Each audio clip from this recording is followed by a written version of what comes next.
Ay parang napakamarunong ng ipinagdasal mo ka. Ang lalim ng butong hininga mo.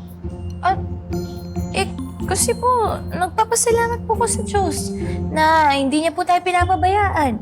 Hindi niya po hinahayaan na may mangyari po talagang masama sa atin. Oh, ay bakit? May nangyari bang masama sa'yo? Sino ka? Nasa Simon na mo!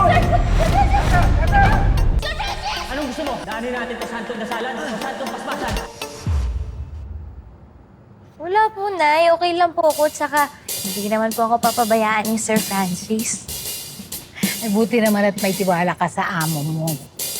Pero anak, iba yung nagtitiwala sa kinikilig.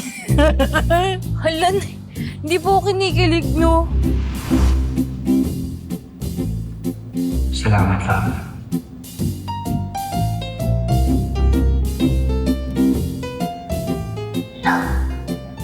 Yes.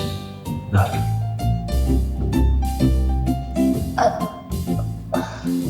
Wala yan. Love. Po yun.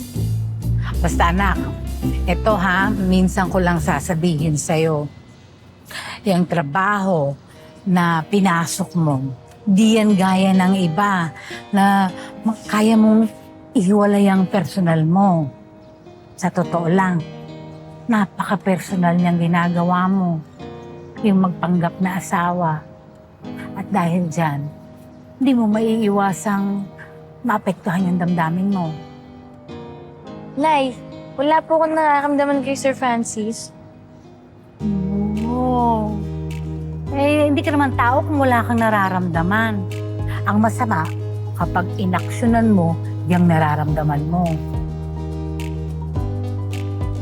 Nay, alam ko naman po na ginagawa ko lang po ito para po sa'yo. Tsaka, alam ko po yung limitasyon ko. Alam ko po na trabaho lang po ito.